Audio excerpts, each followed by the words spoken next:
श्रावण अथवा सावन हिंदू पंचांग के अनुसार वर्ष का 5वां महीना पड़ता है। इसे वर्षा ऋतु का महीना या पावस ऋतु भी कहा जाता है, क्योंकि इस समय बहुत वर्षा होती है। तो आइए सुनते हैं श्रावण मास के महात्म का पहला अध्याय। शौनक बोले, हे सूत, हे सूत, हे महाभाग, हे व्यास शिष्य, हे अकल्मष, आपके मुख कमल से अनेक आख्यानों को सुनते हुए हम लोगों की तृप्ति नहीं होती है, अपितु बार बार सुनने की इच्छा बढ़ती जा रही है।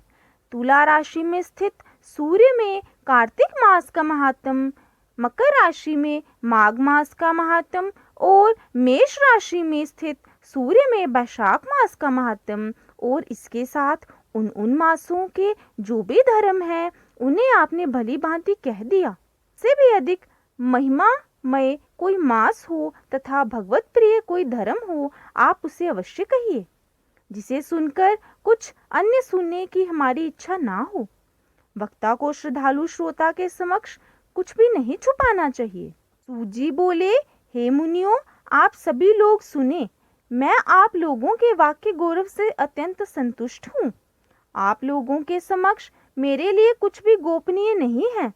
दंभ रहित होना, आस्तिकता, शठता का परित्याग, उत्तम भक्ति, सुनने की इच्छा, विनम्रता, ब्राह्मणों के प्रति भक्ति परायणता, सुशीलता, मन की स्थिरता, पवित्रता, तपस्विता और अनसूया, ये श्रोता के 12 गुण बताए गए हैं। ये सभी आप लोगों में विद्यमान हैं। अतः मैं आप लोगों पर प्रसन्न होकर उस तत्व का वर्णन करता हूँ। एक समय प्रतिभाशाली सनत कुमार ने धर्म को जानने की इच्छा से परम भक्ति से युक्त होकर विनम्रता पूर्वक ईश्वर भगवान शिव से पूछा। सनत कुमार बोले, योगियों के द्वारा आराधनीय चरण कमल वाले हे देव, हे महाभाग, हमने आपसे अनेक व्रतों तथा बहुत प्रकार के धर्मों का श्रवण किया, फिर भी हम लोगों के मन में सुनने की अभिलाषा है। 12 मासों में जो मास सबसे श्रेष्ठ, आपकी अत्यंत प्रीति कराने वाला, सभी कर्मों की सिद्धि देने वाला हो, और अन्य मास में किया गया कर्म यदि इस मास में किया जाए तो वह अनंत फल प्रदान करने वाला हो। हे देव, उस मास को बताने की कृपा कीजिए।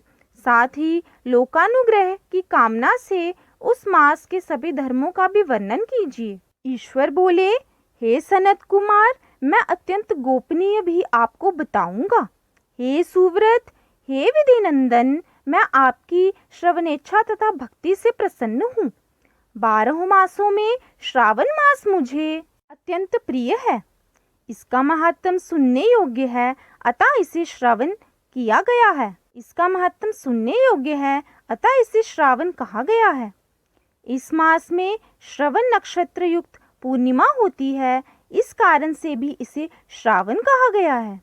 इसके महात्म के श्रावण मास से ये सिद्धि प्रदान करने वाला है, इसलिए भी ये श्रावण संज्ञा वाला है।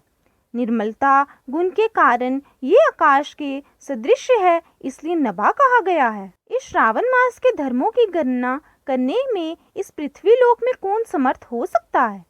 जिसके फल का संपूर्ण रूप से वर्णन करने के लिए ब्रह्मा जी 4 मुख वाले हुए, जिसके फल की महिमा को देखने के लिए इंद्र 1000 नेत्रों से युक्त हुए, और जिसके फल को कहने के लिए शेषनाग 2000 जीवाओं से संपन्न हुए। अधिक कहने से क्या प्रयोजन, इसके महात्म को देखने और कहने में कोई भी समर्थ नहीं है। हे मुने, अन्य मास इसकी एक कला को भी नहीं प्राप्त होते हैं। ये सभी व्रतों तथा धर्मों से युक्त है। इस महीने में एक भी दिन ऐसा नहीं है जो व्रत से रहित दिखाई देता हो।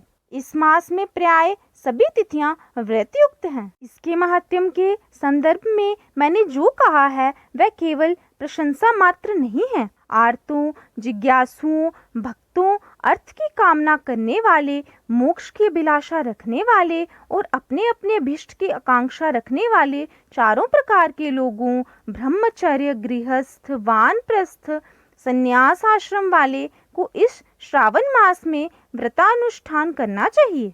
सनत कुमार बोले, हे भगवान, हे सतम, आपने जो कहा कि इस मास में सभी दिन एवं तिथियां व्रत रहित नहीं हैं, तो आप उन्हें मुझे बताएं। किस तिथि में और किस दिन में कौन सा व्रत होता है?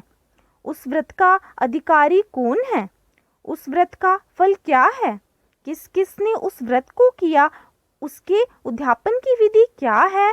प्रधान पूजन कहाँ हो और जागरण करने की क्या विधि है? उसका देवता कौन है? उस देवता की पूजा कहाँ होनी चाहिए? पूजन सामग्री क्या क्या होनी चाहिए और किस व्रत का कौन सा समय होना चाहिए? हे प्रभु, वह सब आप मुझे बताएं। ये मास आपको प्रिय क्यों है? किस कारण ये पवित्र है? इस मास में भगवान का कौन सा अवतार हुआ? ये सभी मासों में श्रेष्ठ कैसे हुआ? और इस मास में कौन कौन धर्म अनुष्ठान के योग्य हैं? हे प्रभु, ये सब बताएं। आपके समक्ष मुझ अज्ञानी का प्रश्न करने में कितना ज्ञान हो सकता है? अतः आप संपूर्ण रूप से बताएं। हे कृपालो, मेरे पूछने के अतिरिक्त भी जो जो शेष रह गया हो, उसे भी लोगों के उद्धार के लिए कृपा करके बताएं। रविवार, सोमवार, भोमवार, बुधवार, बृहस्पतिवार, शुक्रवार और शनिवार के दिन जो करना चाहिए, हे विभो, वह सब मुझे बताइए। आप सबके आदि में आविर्भूत हुए हैं, अतः आपको आदिदेव कहा गया है। जैसे एक ही विधि बाधा से अन्य की विधि बाधा होती है, वैसे ही अन्य देवताओं के अलप देवत्व के कारण आपको महादेव माना गया है। तीनों देवताओं के निवास स्थान पीपल वृक्ष में सबसे ऊपर आपकी स्थिति है। कल्याण रूप होने के कारण आप शिव हैं और पाप समूह को हरने के कारण आप हर हैं। आपके आदि देव होने में आपका शुक्ल वर्ण प्रमाण है, क्योंकि प्रकृति में शुक्ल वर्ण ही प्रधान है, अन्य वर्ण विकृत हैं। आप कर्पूर के समान गौर वर्ण के हैं, आप आदि देव हैं। गणपति के अधिष्ठान रूप 4 दल वाले मूलाधार नामक चक्र से, ब्रह्मा जी के अधिष्ठान रूप 6 दल वाले स्वाधिष्ठान नामक चक्र से और विष्णु के अधिष्ठान रूप 10 दल वाले मणिपुर नामक चक्र से भी ऊपर आपके अधिष्ठित होने के कारण आप ब्रह्मा तथा विष्णु के ऊपर स्थित हैं। ये आपकी प्रधानता को व्यक्त करता है। हे देव, एकमात्र आपकी ही पूजा से पंचायतन पूजा हो जाती है, जो कि दूसरे देवता की पूजा से किसी भी तरह संभव नहीं है। आप स्वयं शिव हैं। आपकी बाईं जांघ पर शक्ति स्वरूपा दुर्गा, दाहिनी जांघ पर गणपति, आपके नेत्र में सूर्य तथा हृदय में भक्तराज भगवान श्री हरि विराजमान हैं।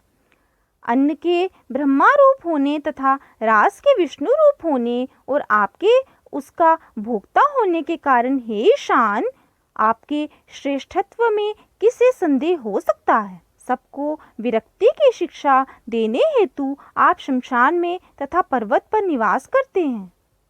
पुरुष सूक्त में उतामृत तत्व से शानु इस मंत्र के द्वारा प्रतिपादन के योग्य है। ऐसा महर्षियों ने कहा है। जगत का संहार करने वाले हलाहल को गले में किसने धारण किया? महाप्रलय की कालाग्नि को अपने मस्तक पर धारण करने में कौन समर्थ था? संसार रूप अंधकूप में पतन के हेतु कामदेव को किसने भस्म किया? आप ऐसे हैं कि आपकी महिमा का वर्णन करने में कौन समर्थ है?